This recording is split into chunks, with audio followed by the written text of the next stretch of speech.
All right. So pretty much digital marketing, right? That's what we're looking here to be experts in, to manage, to pretty much get your guys' business out there. And so I'll spend like 60 seconds real quick, just so you guys know where my marketing comes from, my marketing experience, Mm-hmm. and kind of like what the fields I've been in and how it can relate to you guys. So Mm-hmm. going to college, I went to college for retail marketing and business management. I like fell in love with running a business plans, stuff like that.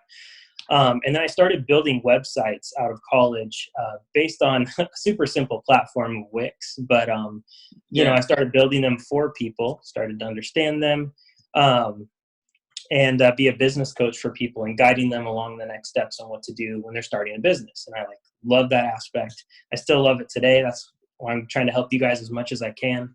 Yeah. But yeah, and then I became a social media manager at the resort in Carlsbad, Grand Pacific, up above the flower fields there. Mm-hmm. So I was a social media manager for there, started learning how to do posts, how to do ad campaigns, but mainly it was like posting in different social platforms. Got my feet wet.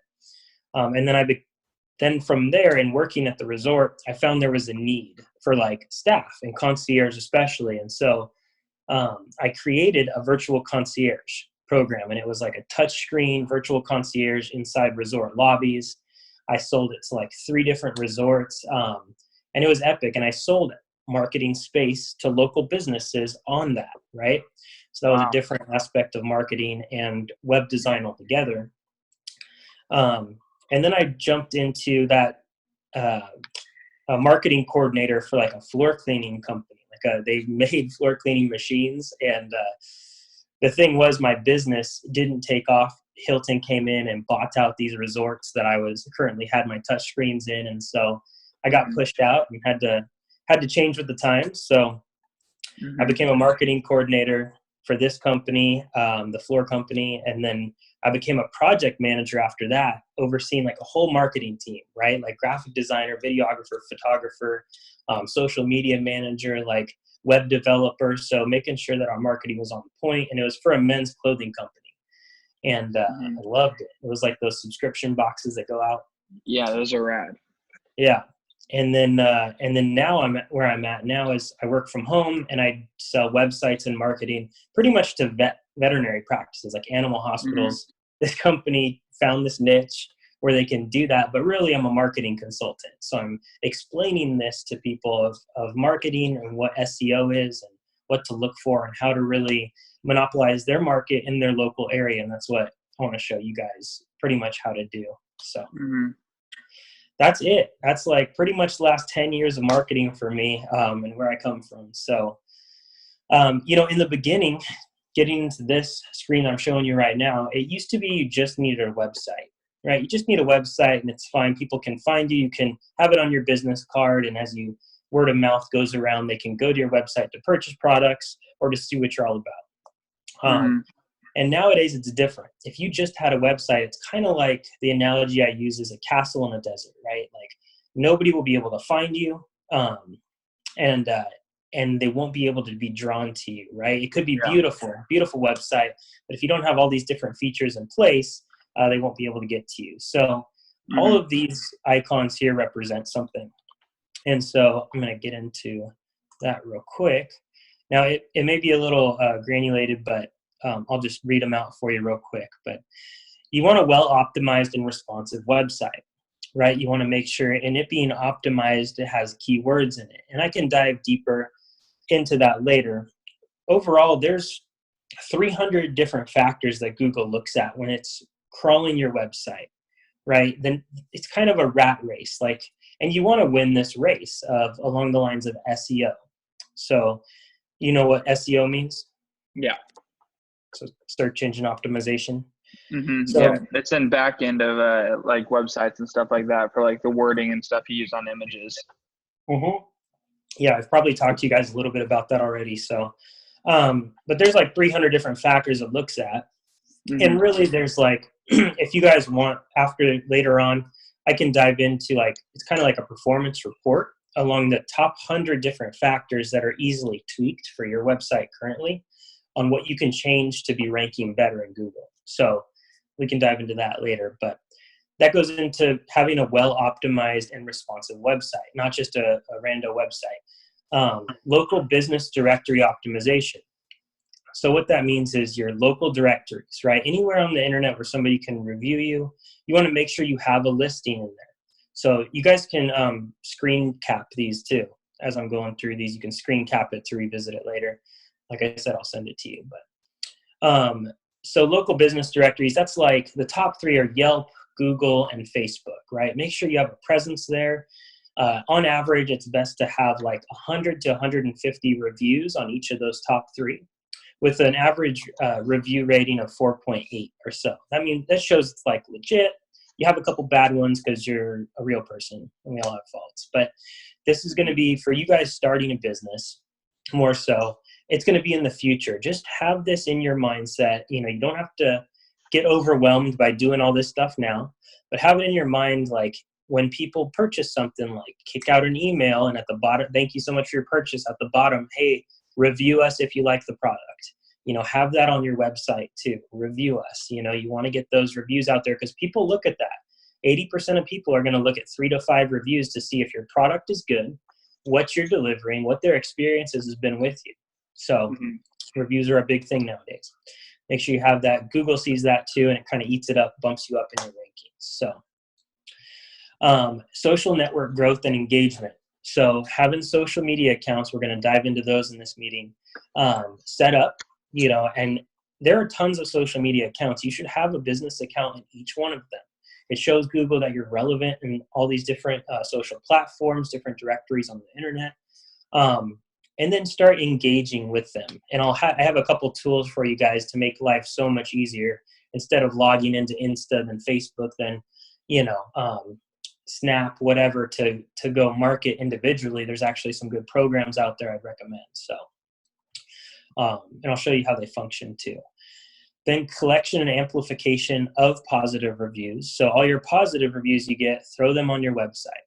There's something you can do. Kyle, you may have some expertise in this, but you can do like a widget, maybe a little iframe of some reviews circulating on your website, or that can auto-generate from Google or Facebook onto your website. So it shows positive reviews on your website. It's a good thing to do, but you want to share those. Hey, we got a 5-star review. Share those on your Insta, you know, story or whatever. Thanks so much for the review. You want to amplify those. Then curating and posting new content regularly. And so this has to do with, like, I'd say blogs. Blogs are a huge, kind of your digital cornerstone nowadays, because Google wants to see that you're fresh, you have relevant content, you have new content always coming out. You don't want your website to be stagnant. Okay. So if you can have, you know, an awesome blog, and I find it's hard to sit down, stop what you're doing from your busy day, put on your creative hat and write out for an hour, like a long blog. It's going to be engaging to your followers. But what I found is you can, like, while you're driving, say you got a long road trip or whatever, you're driving solo, open your phone, open it up in an email, and in your keyboard, do voice to text, right? Click on the microphone and just ramble about like a certain product or a certain style you see out there, or, you know, and in like 10 minutes, you can get like 500 to 800 words out, and then just throw a couple images in between the words, and there you go. You have a blog, you have some good content you can post on your website. And that's how this bottom one, you create original content. That's a great way to do it.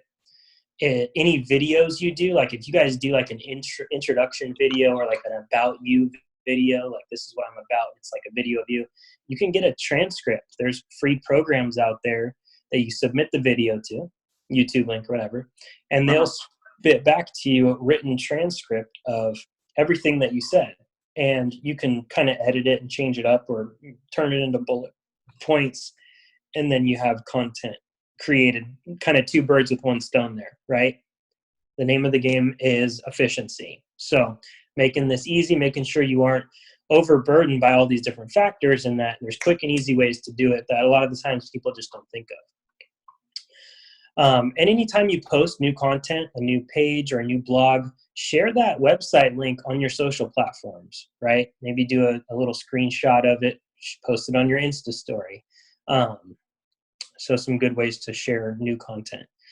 Audience expansion through content syndication networks. And so this is a little much for you guys right now, but you want to expand your audience through different content syndication networks like RSS feeds, like remarketing ads. And what those are is like, if you've read like a Reddit, or maybe CNN or like news, whatever you're reading online, at the bottom it says you may also be interested in, and it shows like a little thumbnail of something that's similar. So that's like content syndication networks in a sense. And RSS feeds are similar to that. You guys can Google those and dive into them. They're a little gnarly, but targeted marketing with Google AdWords. And so I'll show you guys that later too. There's actually, a lot of the times people will pay a company to do Google advertising for them, but they don't know that there's actually 3 different types of advertising through Google that you can do. And I'll show out my recommendations for you guys in doing those. And then link building for SEO.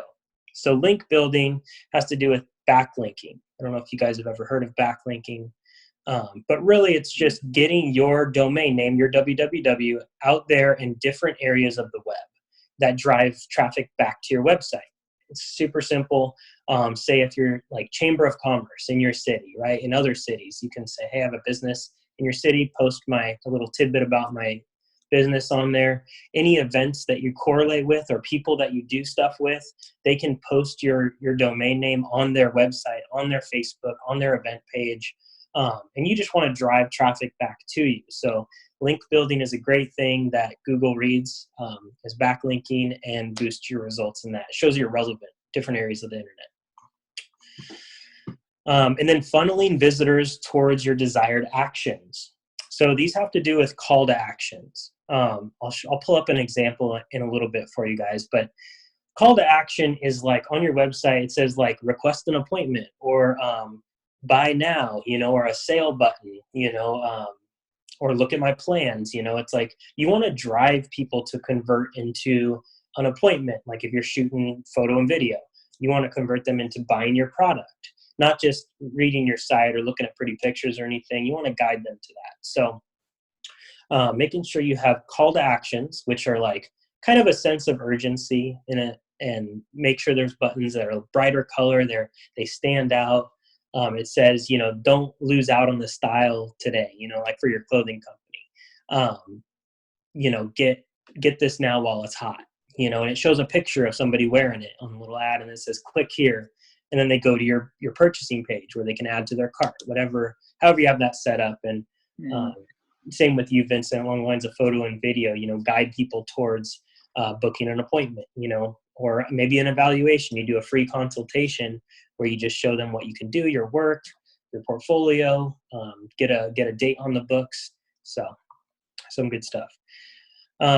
Progress tracking, monitoring, and reporting. So this is going to have to do with, have you guys ever used Google Analytics? Yeah, I've tried to add it to my website. Okay.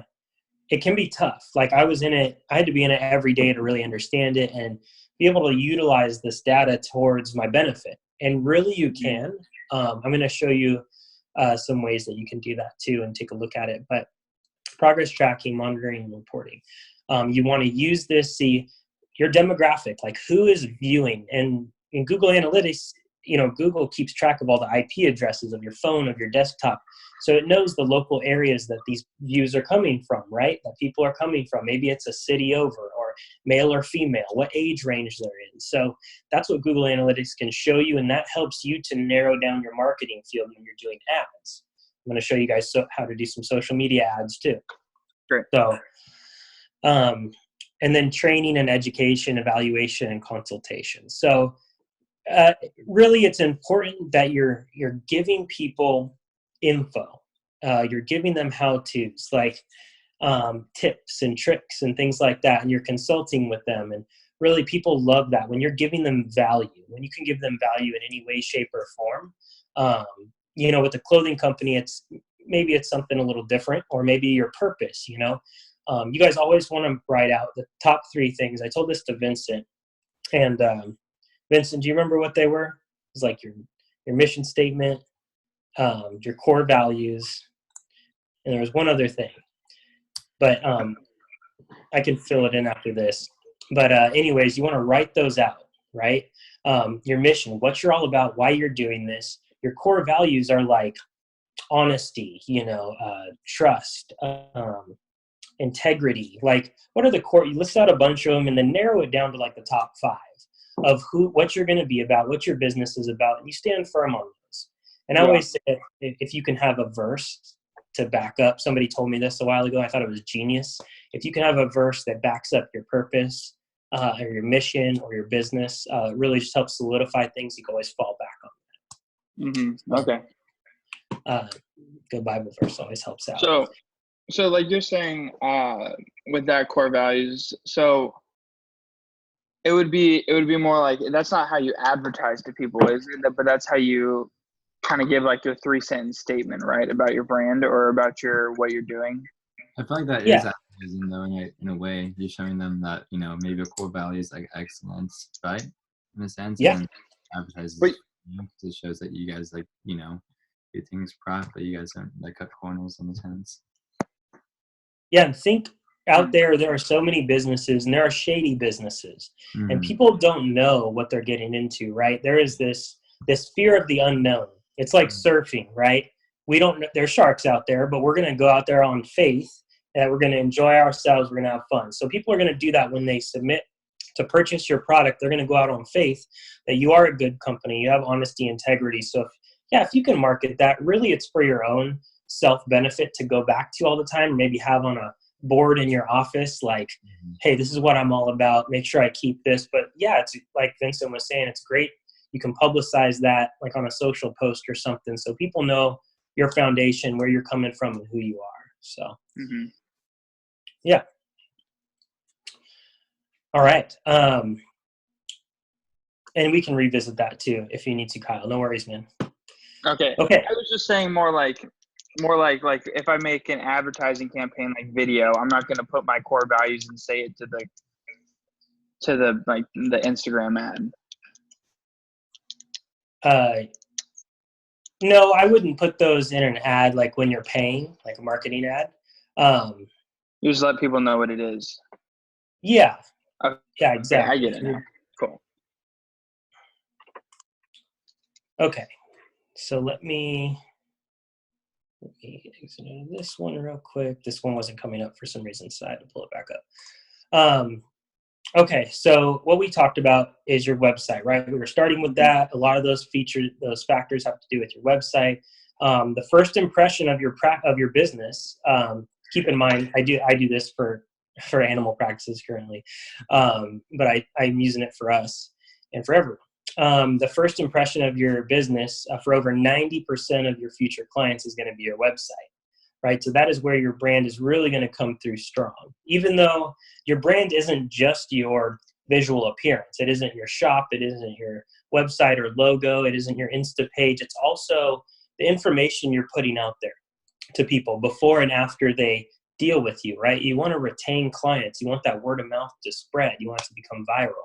So that's an extension of your brand, how you are as a person, how you deal with everyone. If you're very personable and loving and take care of them, go above and beyond, that's part of your brand.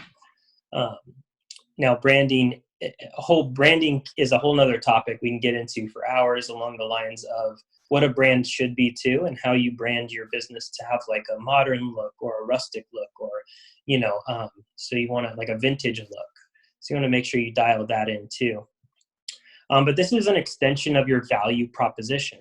So your value proposition is pretty much what you are delivering. It comes down to like your mission statement, right? Your value proposition of what you're delivering to people and how you're doing it. And then you express the mission, values, and culture of your business throughout your website. So you have that on your About Us page. And then it's the central hub for all your marketing efforts, right? All your marketing is getting drawn back to your website because that's where they can buy your product. That's where they can book an appointment. You can do that through some social buttons as well, but the website's really your central hub for this stuff. And so this is pretty much the overall digital marketing machine that you guys need pretty much set up. Have some of these things in place. So there's 8 different concepts here. So SEO, like we talked about, your service pages and blogs. So what the services you offer, they should be individual pages on your website. I think I've talked to you guys a little bit about this at the top. Make sure it says www. Let's say captainmatson.com/ and then whatever maybe shirt it is or the book that you have, what it's about. So you're using keywords in your URL structure at the top. Mm-hmm. So that's, have service pages broken down like that. And same with your blogs, what the blog is about. Social networks, having those set up. Pay-per-click ads, so having those. Referrals. So referrals are great. Referral program. You can say, hey, if you refer somebody, your next product is 10% off, appointment is 10, something like that. Referrals are great. Getting influencers in your industry is great. I'll touch on that in a minute. Having online directories. So like I said, those local directories, there's, I don't know, probably like 30 of them, 40 of them out there that you can go through, like yellowpages.com, anywhere. You can just Google local directories and go fill in your business information in all of them. Like I said, Yelp, you don't have to pay any of them, and I recommend you don't. They're going to all, especially Yelp, is going to try and pitch you to pay for advertising to be in front. But if you stop that, they're going to take away all your good reviews, put all your bad reviews up front. It's kind of gnarly. So I wouldn't deal with that. But making sure you have online directories, you showcase your reviews, and then you have analytics reporting. So you're tracking your data, you're seeing who's coming to you, and that's how you fine tune your marketing. So the overall customer journey to you guys, this is kind of what they go through. So their awareness. Awareness is number 1. So being aware of you, that's local ads, word of mouth, right? And then consideration is number 2. So they're going to consider whether or not they're going to go with you or buy from you. And so that's how you can help guide them on that path of having all your information laid out on your website, on your Facebook, on your Instagram. Have good information that drives them to where they need to be to book an appointment, to purchase your product. That's going to be the next step. So making it easy for them, having those bright buttons on your website that say, book an appointment now. You don't want to hide this stuff. Purchase our product now before it runs out, limited time. And then retention, you want to retain them. So anyone that you get to purchase items from you, to purchase a service, you should have their email, and you should be able to send them blogs, send them new info, send them maybe some updates of what you've done with your recent stuff, and then it retains them to buy new stuff. And then they'll become hopefully an advocate of you. If you have good blogs or good products or whatever, they can share that, good posts on social media. They can be an advocate of your business and share that on theirs. So that's kind of the overall customer journey of what they go through, right? So it's just good to understand this stuff when it comes to digital marketing. This is kind of your machine here. These 8 different concepts are key factors in that. All right. Let's see. Okay. So these are I won't get into all these. I'm going to tell you guys about the top couple ones, but these are the stages of digital marketing maturity, right? So this is where you guys are at currently with your marketing and where you want to go. And so it starts at initiate, goes to radiate. I'll show you probably those 2 for right now, for time's sake. But all this stuff is like corporate entities, right? They're spending a lot of money. They have a side marketing company that's doing this for them, automating. This is stuff you can do on your own. So the first one is initiate. And I know it's kind of small. If I zoom in, it's going to get super blurry. But the objective here in this stage is to establish basic informational web presence. And this is probably roughly where you guys are at. You have a brochure website built on like an easy to manage CMS, right? That's whatever you guys are on, Wix, Drupal, Squarespace, WordPress, featuring some static pages that provide an overview of the business, pages that offer information about the products and services the business offers, and some contact info such as like phone number, address, email, basic web form. And then you'll have email set up. These are your strategies. So you can email through it and then have your analytics, web analytics. That's your tracking, right? Google Analytics. So KPIs are key performance indicators. So this is how you're going to indicate if you are performing. And that's traffic to your website. See if you're getting traffic to your website. You can track that through analytics. Your contact form submissions. So if you have a contact form set up, anybody who submits through your website, they're in your system. You can track that. How many did I get last month? How many sales did I get this month? Email addresses collected. So you can collect those when they submit the forms. And then phone calls. So hopefully to a number that's dedicated to the website for tracking purposes. And then your overall sales. So phone calls, there's a free Google phone kind of thing where you can you can create a phone number.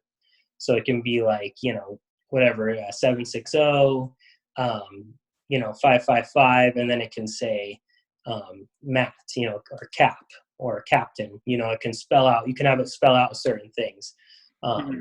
Same with you, Vincent. But, just having a phone number dedicated to that, if anyone goes to your website and calls you from there, you can actually, when you're signed up to Google Phone, you can go into your Google account and see how many calls you got, who called, where they come from.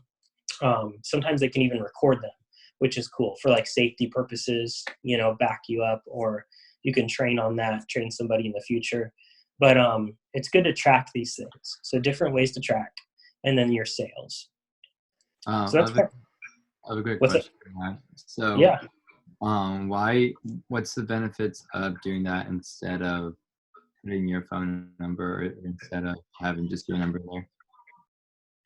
I mean, the only benefit is to track how many calls you get. So if you ever if you're blowing it out of the water, like right now, you guys may not need to do that. You just have your current phone number on there. That's totally fine. But if you wanted to, you can set up a different phone line through your same cell phone on that Google phone number kind of thing. So it just navigates, it kind of redirects to your main phone, but it's going to track how many are coming through just for your business.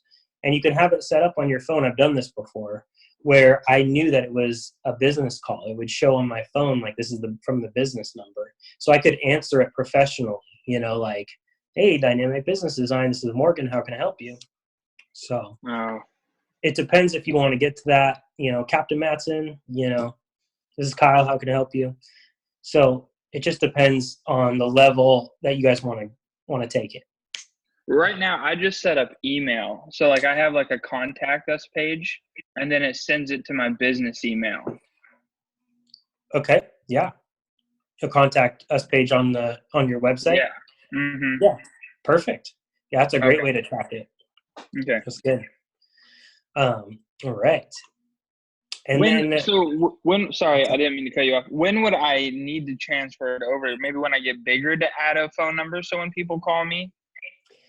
Yeah, it's just for your own benefit. If you wanted to track, how many people are actually coming in a month, so you can maybe estimate your growth. If you want to make another order soon, well, how many orders do I need to get? How many people do I need to get to call and email me to be able to place another large order? So it's just using it to your benefit. It's basically if you want it or not, but it's a way to track things a little better. Okay.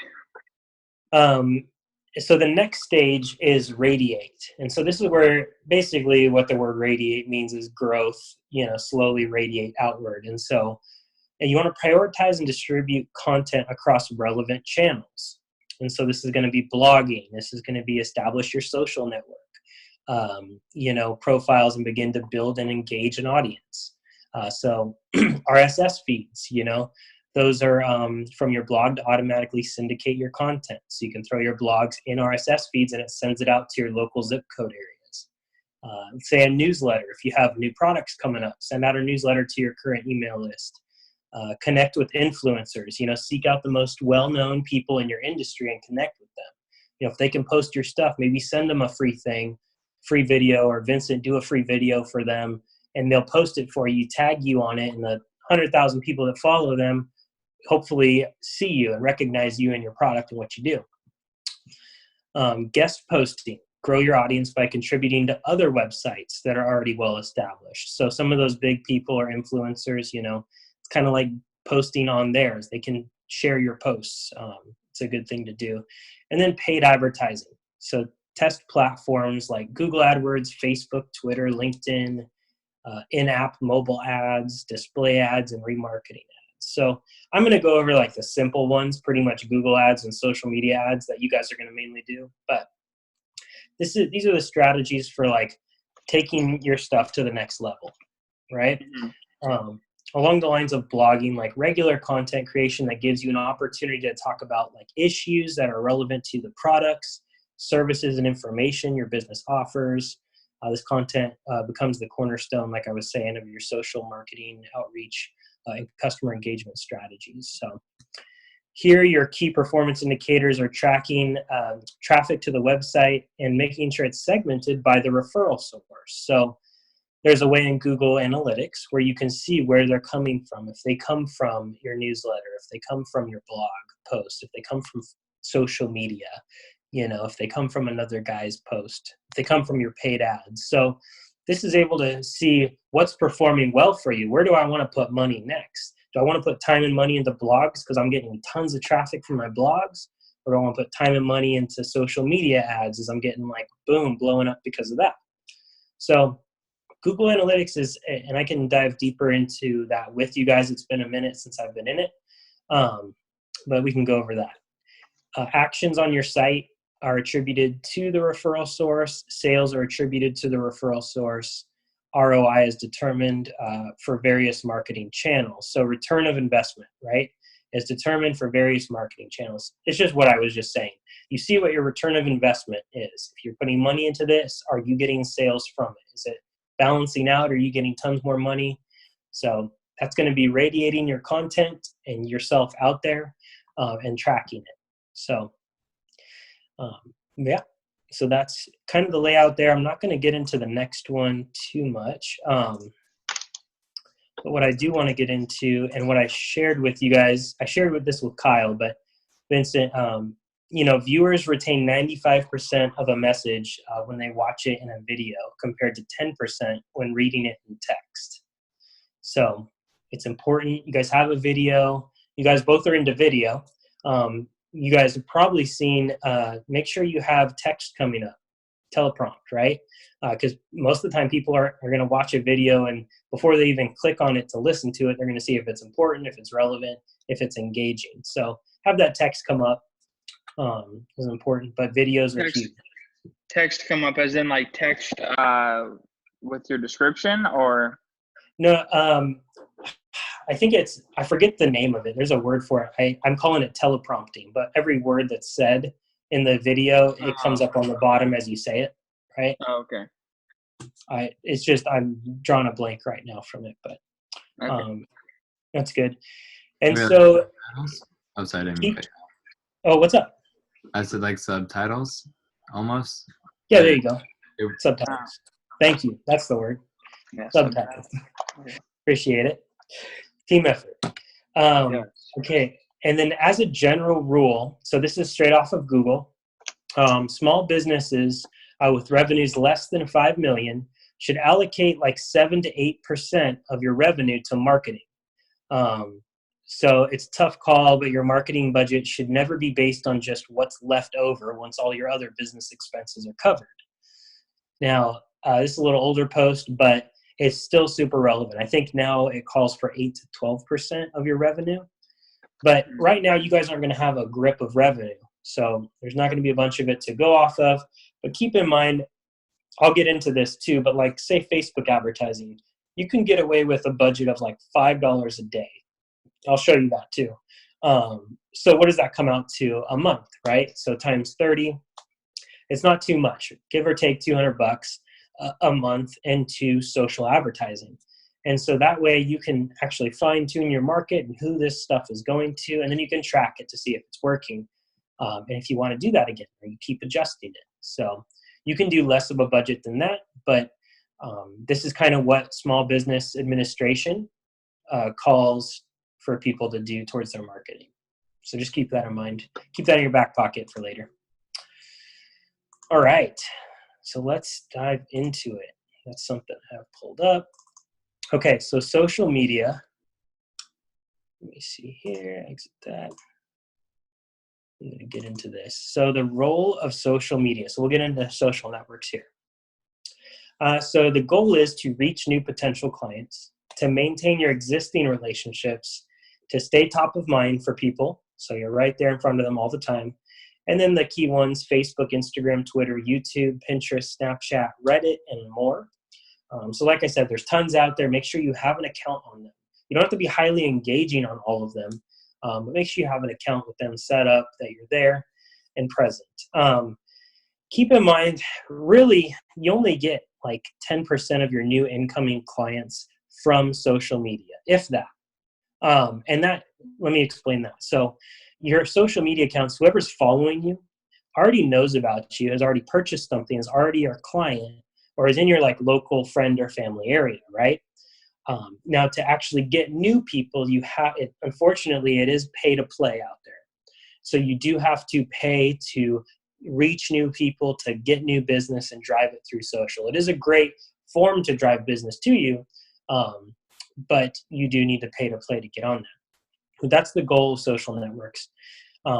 Key concepts for social posting. So if your social posts are overly promotional, people will quickly unfollow you, right? So overly promotional, like, hey, sale this and sale here and buy now or ends in a week, people are going to unfollow you. Some of this stuff is common sense for you guys. You aren't going to do that anyways, but just keep it in mind for the future. If your social posts don't tie into business goals, it's a waste of time. So don't just throw out random stuff that you're doing. Make sure it has something to do with your business on your business profile. So having, business Facebook, business Instagram, have those set up. If you want to do it through your personal one, you can for right now since you're just getting started. But if it is going to be a business post, tie it in with your business goals and what you want to sell and what you want to do. If you position yourself as an industry expert that curates the most important, interesting content, you'll gain and keep followers. So that's where I was talking about important and interesting content. So if you guys can keep putting out like you're the industry expert, like say on photo and video, or say on like vintage wares or whatever you're selling, put out good content. People are going to see value in that and follow you and keep following you. And follow the 80-20 rule. So it's 80% fun and uplifting, 20% educational, right? And promotional. So that's a great rule, 80-20. Make sure that you're having fun. You showcase you're having fun. You're not always business. But 20% is educating people on your product and promoting your product. So now, like I said before, make sure that all of your posts, tie in with your business goals. So it can be a fun, like going out, hanging out, skateboarding, surfing, but you have like your shirt on, or, you have like a camera in the background, or whatever the case that you're tying into your business goals in a sense. Never share information that is off topic for your field of expertise. Every blog post should be shared on your social network. So I mentioned that earlier because it ties back to your website where then they can book an appointment or purchase your product.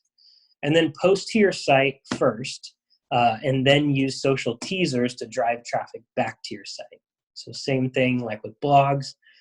Post to your site first and then use social teasers. So like you can have it's highly suggested you guys have a photo gallery and a video gallery on your website, and then go ahead and share that page that you have the video on, and maybe like a thumbnail or like a little 5-second snippet of it, and have it, click on it and it goes back to your website, or have your link below it. So link in bio, right? Okay. So social post strategy for Facebook. That is not me. That is a guy from our business. So social post strategy for Facebook. So posts reach less than 5% of your followers organically. So what that means is they've put a lot of caps on it lately. So if you're just posting, throwing out a post there organically, it's reaching about 5% of your people. So like I said earlier, Facebook is pay to play. Try spending $5. Oh, nice. It lists it here. $5 a day on average. Post 1 to 3 times per day. So you don't want to like overburden people and like post a bunch. It depends on the market that you're in, but this is a good general rule. Post 1 to 3 times per day. The public appetite for your posts on Facebook is largely dependent on the subject matter. So making sure your subject is there. So make sure it's like specific subjects. It's not too broad. And this has to do with like the veterinary field, but off topic, negative or gross posts, nobody's going to like that. News about yourself, it's really not, people aren't really going to look at, but make sure it's specific to the products you're looking at. Those are engaging for people. Oh, come on. Okay. So the other one, I'm going to have it pull up in a sec. Let's see. So how often should I post on Twitter? Tweet, comment, and retweet every day. So Twitter, you have to be kind of highly engaging to perform for you. It's a good place to have because a lot of people are there. Even if you don't use it, I personally don't use it. But it is important if you are getting a business out there. For my business, I would definitely use it because hashtags are gnarly in there. Use those. Twitter is news, events, topic, content focused. Tweet at different times throughout the day. Engage other users, especially those with an existing audience. So these are like your influencers, people that you love to follow or you admire in your field, or that have, let's say, vintage wear, or, you know, Vincent, yours is a lot broader. You're going for like the sports field, you know, start hashtagging those guys, tag them in things. So it just drives a lot of traffic back to you guys and your posts. Do you think Twitter is actually a big platform to be used in that for marketing? It's funny. I did not. I did not think of that either. It's hilarious. I used to tell people like, well, yeah, if you want to talk to Trump, you know, go for it. You can have Twitter. But no, it actually is like there's a huge following on Twitter. It kind of surprised me. I learned that a couple of years ago when I was not on Twitter. And like, wow, this is a great platform and resource. So yeah, if you were to go to Twitter and type in a hashtag for like your service that you're doing, there's going to be so many people talking about that stuff. It's insane. So definitely a good thing to have on there. And there's going to be a way I'll show you in a second that is going to be easy to post on all of these platforms in just one place. So you don't have to keep going to all the different ones. All right, how often should I post on YouTube? So ideally, make videos for every page on your site, right? Every service you offer, every product that you offer, you should eventually have videos for. You don't have to have them all right away. Slowly build your videos up. And then you post them on your YouTube channel. Now, how you bring that to your website is you take the YouTube link, embed it on your website. That way it's not slowing your website speed down. Videos should be like 1 to 3 minutes in length, featuring, you know, yourself, pretty much bullet points of like the topic you're talking about, anything you'd naturally like acclimate to that product or service. So I'm kind of tailoring this right now as we've tailored it towards the vet field. But post all videos to your YouTube channel, every video you do, even like those little Insta ones and stuff, post it to your YouTube, have it up there. This is a great platform where people can subscribe to it and see videos. You know, I watch different videos for different reasons on YouTube, a lot of how-to videos. That'll be a huge following for you if you want to do how to wear things, how to shoot things, you know. It's a great platform for that. And then embed your videos, like I said, on your website with the transcript. So any video you have, if you're talking in it, get that transcript of all the words you said and put it underneath the video. You can even have it minimized, so it's not like all this writing on your website. You can actually have it minimized, and it can just say video transcript. If somebody wants to look at it, they can, but really it helps Google to see that you have original content and a lot of content on your site. Yeah. Is there a lot of marketing for YouTube? You can do ads through YouTube, and I'm sure you've watched shows or something, and halfway through it pops up with an ad on YouTube. So you can do ads through that. And a lot of people do look at YouTube. It depends on the field that they're in. So yeah, you can. What do you think about sponsors? What was that? What do you think about sponsors, like people sponsoring your channel? For an example, Squarespace sponsors like hundreds of people. Are those good, or should you go more towards like just doing it on your own, or how does that play in marketing? So that's great. I don't know if it pertains to your guys' fields, but like Squarespace, if you were to reach out, you're saying you sponsor a channel or have somebody sponsor your channel? No. So a lot of someone sponsors your channel. So a lot of times people in the YouTube videos will, in the beginning or towards the end, they would say, "Hey, this video is sponsored by Squarespace. Just go check them out," and then say stuff about Squarespace. Does that like help with marketing? As in, like, you're obviously marketing them and you're referring them, but is it good to get with a lot of more people? Is it good to be sponsored by people in that sense, or what does that look like?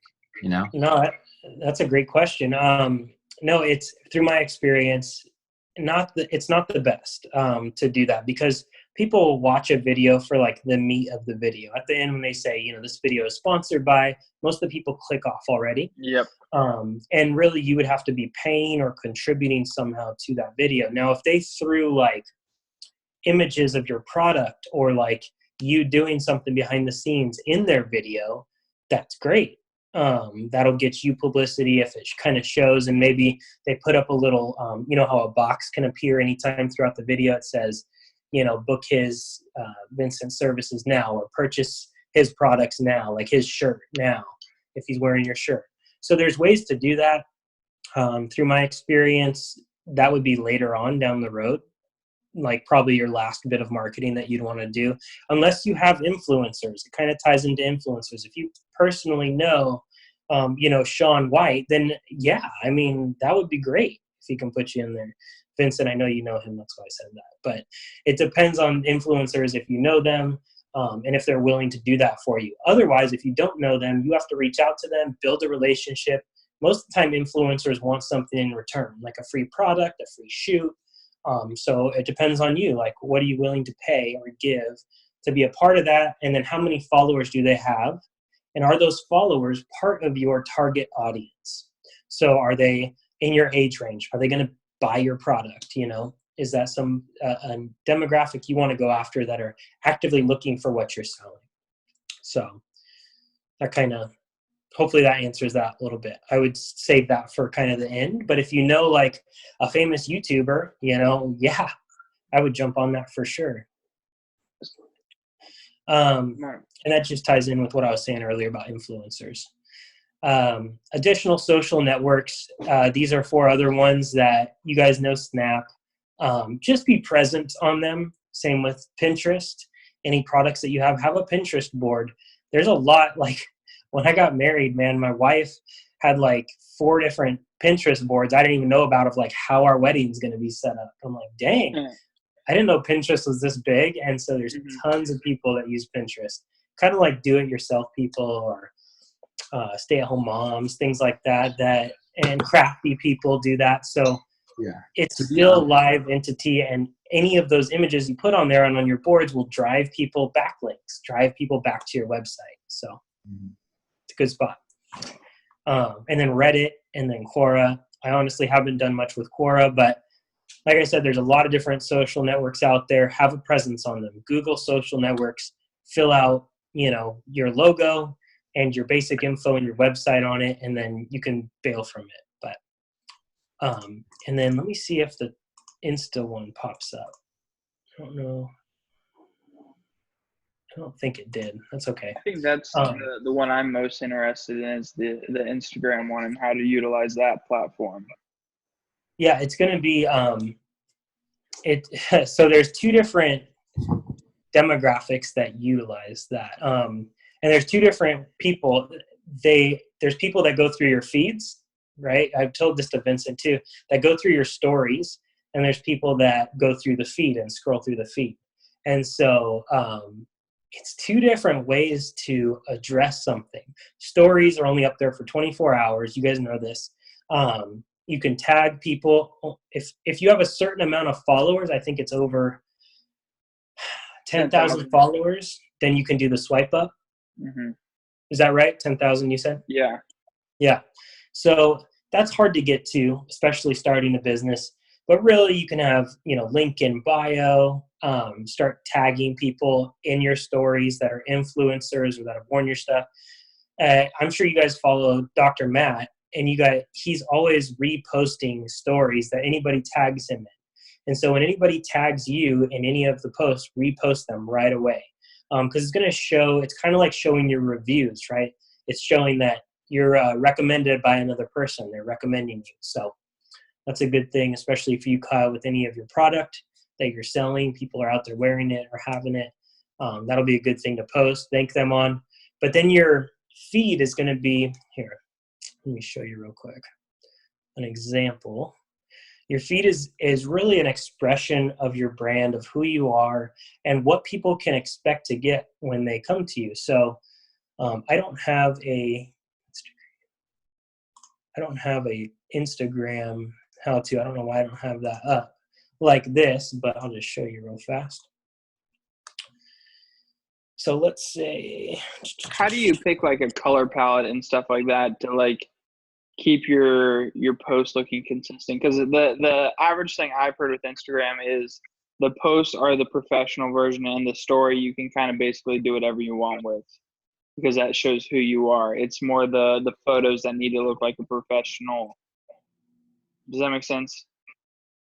Yeah, and those are the gosh dang, I had something on that. Let me see. Maybe it's in a line. One sec.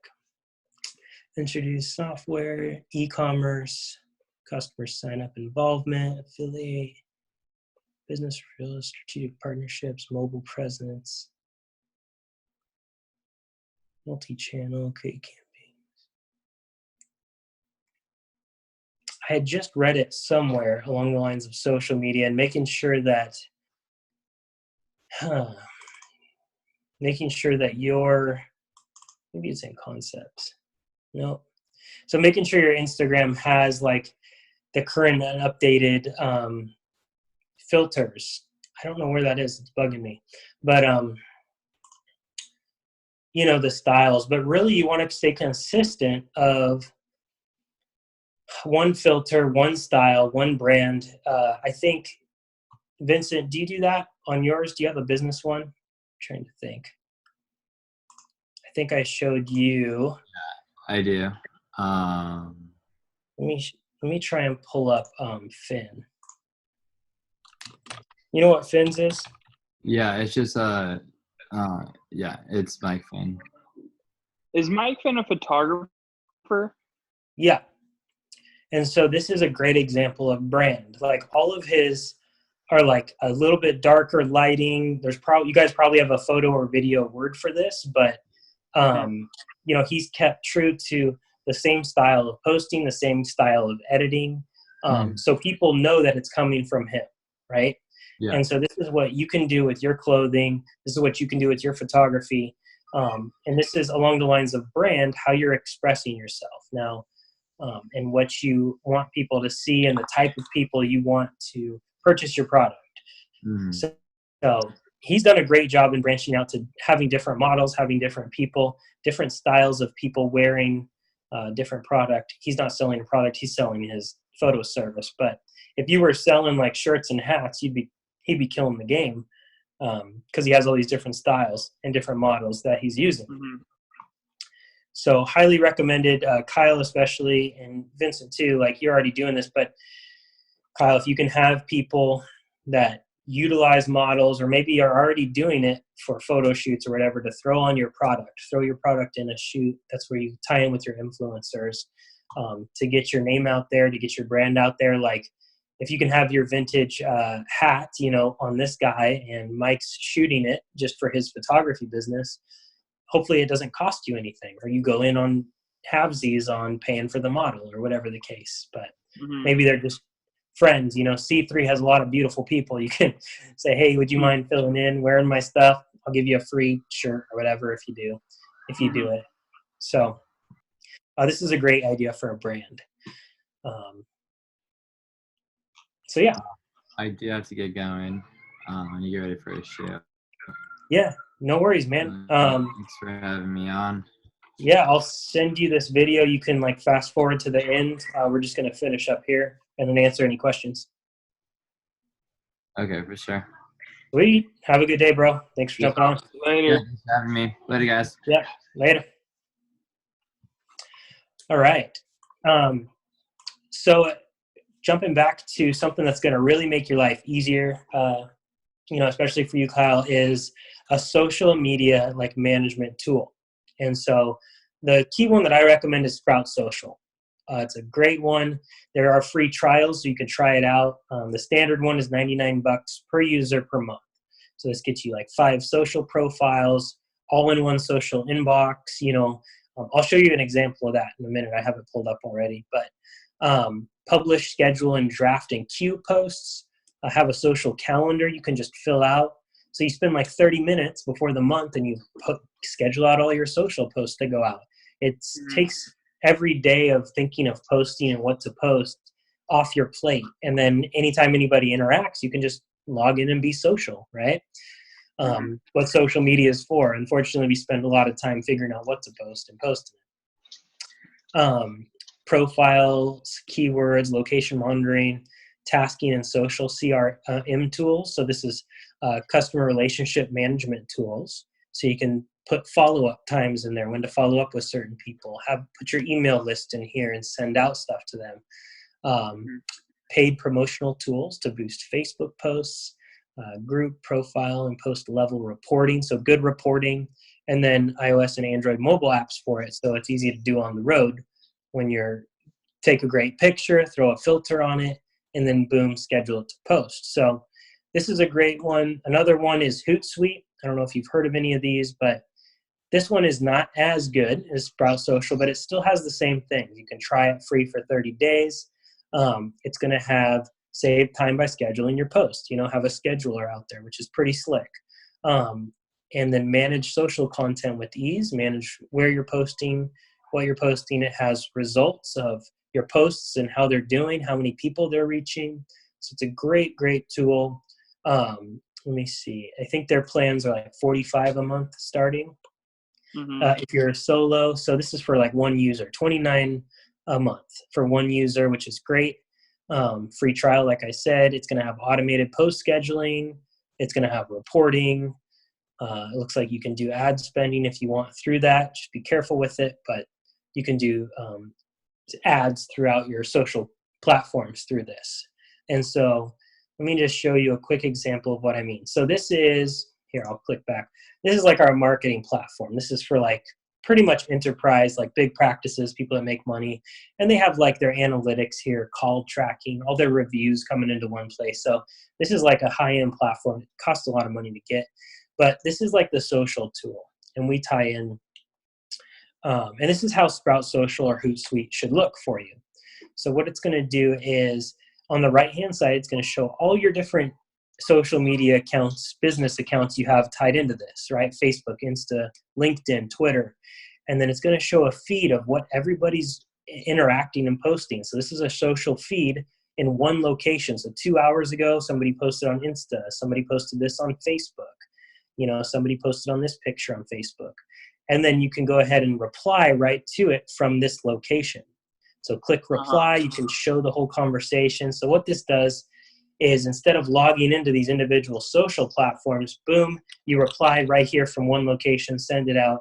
And you can do this on your phone too, and you're just being social very easily without checking each individual business social site. And then it's going to have the calendar like it showed you, the pictures of setting up a post. So you can schedule out a whole month of posts in each individual platform. Now, I don't know exactly how Sprout Social does it compared to ours, but it should be as easy as this. Like, hey, I want this post to go to Facebook. I want it to go to Instagram. I want it to go to Twitter. Okay, I'm going to type in a message. Let's say Captain M, right? And then I want to throw in like, let's say on Twitter, I want to throw in a hashtag because Twitter's hashtag heavy. And I want to do vintage, right? And then vintage has 43,000 posts. So I'm going to click on that hashtag. And then Instagram's giving me a little caution because Instagram needs a photo. So like this message is going to go out to all 3 of these platforms. You can do send now, and it's going to post, in 30 seconds, a quick post. Maybe you took a picture of your stuff, threw a filter on it, and it can go out to all of these in like 30 seconds. You can attach images and photos. Then you can schedule it. If you want to schedule it on a certain date in your calendar and a certain time of the day, the best time, set optimal time. So the best times for social media, normally they all differ kind of. There's different statistics on this, but mainly it's like 11 to 1 p.m., 1 to 2 p.m., like right in the middle of the day, it seems people interact and view social the most. So, Okay. Anyways, that's how a social platform should be able to make life so much easier for you. And then what it's going to do is give you reports as well. You saw like a little snippet on the calendar there. So Facebook, Instagram, it should report on what your product is doing, what your posts are doing, what their reach is. So your overall activity, your audience growth, how many likes and followers, dislikes you're getting, total fans, post by day, right? How many posts you do each day for the month. So you can track that. Then your best time to post, it looks like, 11 a.m. and 1 to 2 p.m., like I was saying, are best. So some good tools, your top performing posts, which ones are performing the best. So you can see which ones are good that you want to duplicate and post something similar later. And then you should be able to see like your demographic too. So your engagement, who's seeing it, who's reacting to it, who's sharing it, who's commenting on it. And then your demographic, male and female. So it looks like, female heavy here, and the age range, right? 13 to 17, 18 to 24, all the way up to 65 and plus. So like I said, there's things that track these, right? So page fans, people reached, people engaged. So you can kind of change all these things and see what they're doing and how they're performing. So some good tools, and that is just social reporting that it's going to give you. This is more so the Google Analytics reporting that you're going to get. And so it doesn't look this clean. My company's built like a platform, a dashboard that looks a lot cleaner, but it's going to show you total visits to your website, average time they're spending on your website, right? The number of pages they visit, when they leave your website, the bounce rate, your visits from mobile. Mobile is huge. You want to make sure that your website is very mobile optimized. If anybody views it, there should be already set up for you in your website some responsive design. So if you were to say, take your dashboard like this and just size it, as you size it, is it going to automatically adjust as you get smaller for like a tablet? Is it cutting off any kind of like wording people aren't able to see? Or is it adjusting to a mobile view fairly easily? So that's called responsive design. You want to make sure you have that, because a lot of people come from mobile and view on their phone because it's easy, and make sure they can see stuff clearly. Mm-hmm. It should track like new and returning visitors, so you can see if your marketing's working for you, if you have a bunch of new visitors, your total trends month by month, if you're going up or if you're going down, what the top pages they're landing on. Are they going to your vintage hat page? Are they going to your photo book page? What pages are they going on your website? You can use this data to your benefit, right? Like, oh, we went down last month. Why? Or, oh, we didn't post this. Or last month we posted engagements more so and did ads on Facebook. Okay, let's post that again. And you go up and you use these pages that they're going to, and you're utilizing those towards your benefit. So there's a lot here. Social networks, you can see how many views are coming from your social media to your website, top cities they're visiting from, if they're in your local area, when they're leaving your site. So that's a quick look at analytics and how it's going to show you and how you can use it to your benefit. Like, hey, we got this many views. This is where they're coming from. Let's keep posting in Facebook because a lot are coming to Facebook. Things like that help track performance. So great tool. And then getting into, just for time's sake, this will be kind of the tail end of it. But so this is my general Facebook page here. These are the pages that I manage, different businesses. I'm just going to click on the Farmers Insurance one that I'm part of. So you can click on this page to go to the business page. But right here, when you scan over, it's going to say create new promotion, right? It's going to prompt you to that. Now it's going to give you these different accesses. So how would you like to grow your business? Boost a post. And like I told you, boosting a post doesn't do too much. It's like a 20 to 30% expansion, right? You're radiating out there to your current friends and followers. like it said in earlier, Facebook posts are only going to like 5% of your current followers. It's just how they fill their feeds and everything. So, and how their algorithms work. So boosting a post will go to all of your followers and then all of their followers. It's like a radiation kind of 20 to 30% boost. But who knows if they're your demographic? Who knows if they're the age range you want to hit? Who knows if they like vintage stuff or photo video?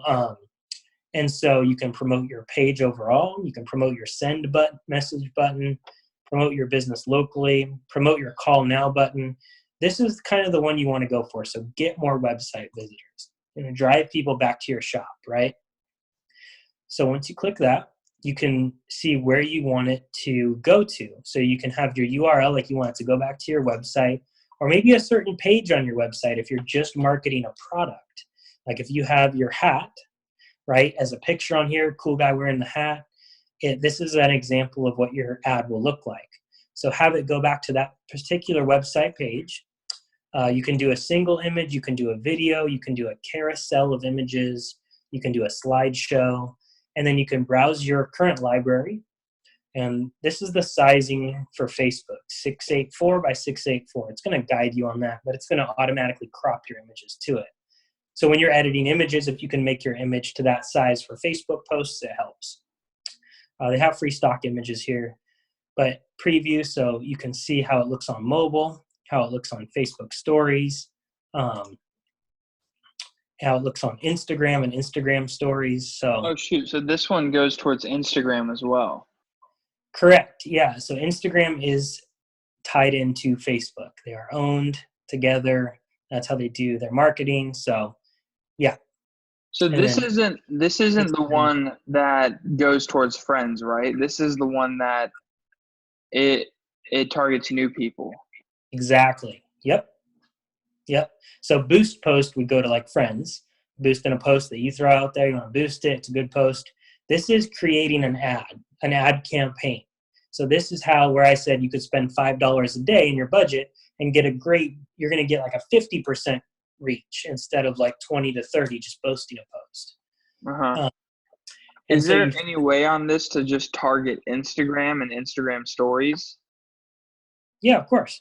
Yeah, definitely. You can choose which ones you want it to go to, and that's going to be in your campaign definition. So you can do your headline, what you want the headline to be, what you want the text to be. So it's going to show down here. You don't even have to have any text. And your call to action, like I was saying, book now, contact us. You can throw buttons on there. Right now it says learn more. So down at the bottom it has a little learn more. Obviously you can't do the swipe up if you don't have the followers, but request a time, shop now. So let's do shop now. And you can do link in bio or something. But ads, when you somebody clicks on ads, it's going to take it to that link then because you're paying for it. It's not a swipe up option that you're doing for free. So shop now, they can click on this ad. It's going to go to shop right to the page on the website where your store should be. It has that link. So this is a way to set that up. So you can choose that. Then you get into your audience, right? People you choose through targeting. So click edit. And then you can go to genders, both male and female. You can go to men only, women only. And so you can see down here, as you click on things, it's going to adjust. Your audience size is defined or broad. And then your potential audience size, how many people it could go out to, is about 59,000 people. And so what you want to do is narrow this down. You want it to be pretty specific. So let's say men. Okay, now it's way too specific, right? So now let's narrow down. Let's say 18 is a good age range, but you're going for, let's say, age range of 40 instead of 65 plus, okay? Mm-hmm. Now it's not as specific, but it's still fairly good. And then let's get into locations, right? Vista's great, but we want to hit Oceanside, right? Oceanside, California. We want to hit, let's say, Encinitas. Where do you want to hit? Where do you think your people? Encinitas, Orange County, okay. Kansas City, New York. Orange County. Okay. So now that we, as you add them, it's going to expand to more people. Now it's going to 1.2 million people, which is great. But how this works, this is a pay per click. So when you set a budget, it's going to charge you a certain amount per click. When somebody clicks on it, that's when it's gonna charge you and take out of your budget for the day. And so it all depends on your specificity. It's hard to gauge on how much they're gonna charge you. It'll show you at the end, but so like, let's say if we took out Orange County and we were just doing, say, a local ad around us, it goes to 600,000 people, which is pretty good. Ages 18 to 40, men only. And then now you can include the people who match. So you can add demographic, add interest, add behaviors, which is cool. So let's type in vintage, right? These are keywords people have, vintage clothing, that people have typed in. So the size of vintage clothing is like 37 million, but the interest is description. People who have, so this is like super self-explanatory, right? And is that mainly what you're selling? I guess what are all of your brief description of all your goods? The main thing is the book, and that's probably marketed towards people that are like into photography, also like dog lovers. The vintage stuff is more like the apparel side of it, and the apparel side isn't the focus heavy stuff. I mostly want to get the book sold. So dogs, photography, film photography. Okay. Yeah. So that's, dog lovers, vintage clothing, photography. So, maybe Kansas City, right? Is it all in Kansas? No, it's in the Midwest, but Kansas, yeah. Okay. Midwest might be too broad. You can do different campaigns. Like for your clothing one, it'll be different. For your book, it'll be different. You have a picture of your book on this ad instead, and you go to, let's say, the Midwest instead of our local area, right? All the cities are Midwest cities. And so your ad can go there, and then it can just be vintage. It can just be photography and dog lovers. So let's say, for the sake of just vintage clothing, we'll just do like that one. And so it goes to, right now it's going to 49,000 people. So it's narrowed it down to people who have searched anywhere in Google, Instagram, Facebook, vintage clothing, in these areas around you, in this age range. So it's really, really helps you. You can exclude people. You can narrow your audience. So and must also match, and you can add a couple more things. Or you can exclude people. So exclude people that, I don't know, hipsters. You wouldn't want to exclude hipsters, but it gives you that option. Exclude, I don't know, people that you don't want to see your stuff. So it's let really me ask you something like this. Mm-hmm. How would I target somebody like, it's a coffee table book. How would I target people that go to coffee shops? Like, because you're saying hashtag, so I'd say vintage clothing. When I say coffee shops? Yes. So that's because people are going to look up coffee shops in their area to go to. So you can do coffee if they're looking up coffee. Now it's going to 200,000 people, coffee shops. I mean, you can really add in quite a bit of these to narrow down what you're looking for and people are looking for. So you're not actually typing in like a hashtag. You're typing in a general thing, and then it knows the hashtags and what people are looking for. Yeah, exactly. So like coffee shop company. The other one that it brought to was it automatically does that. Yeah, it brings it up of what people have typed in before and how big this following is of what people have looked at. 538 million people have looked up coffee. So coffee shop, let's see, 300,000.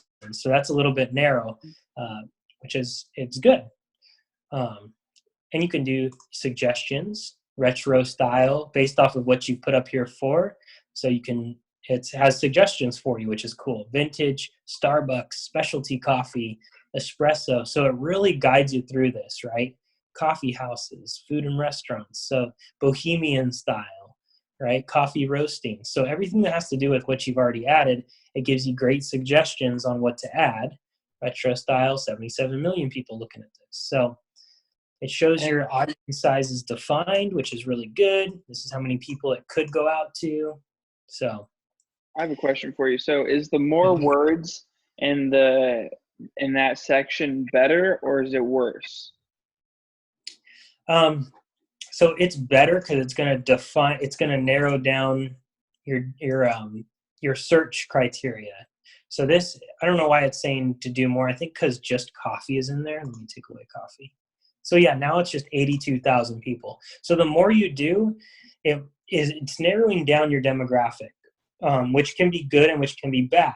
Like you can lose out on a lot of people seeing it because this only relates to people that have looked up coffee shop, retro style, vintage, and vintage clothing before in their browsers or in their social media.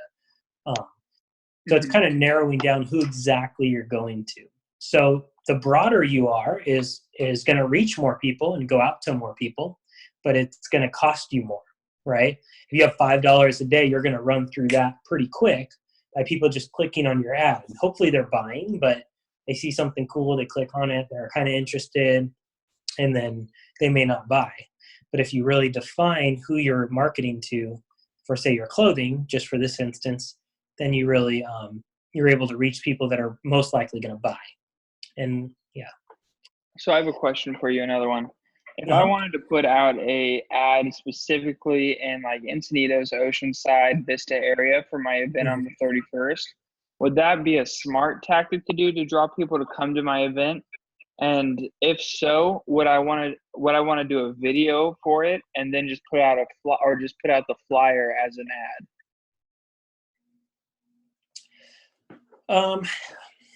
So like I mentioned, video is like the best way to do things. But for an event,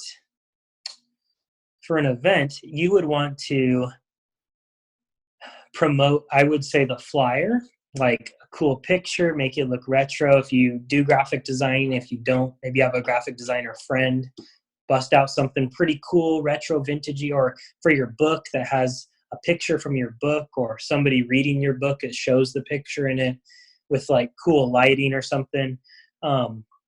And then post the event's details on there. And I would say create a link page, like say a Facebook event. So that way you can put the URL of your event for that ad to go to. And so when somebody clicks on it, they go right to your Facebook event page and it blows up, or on your website, Facebook event page too, but have it in one location. People can see details. They can say, yes, they're going. No, they're not. Would be really cool. So this is it right there. The ad I have, the flyer. Nice. Let me see if I can bring that up. Let me send it to you, or it's on Facebook if you go to the Captain Matson page.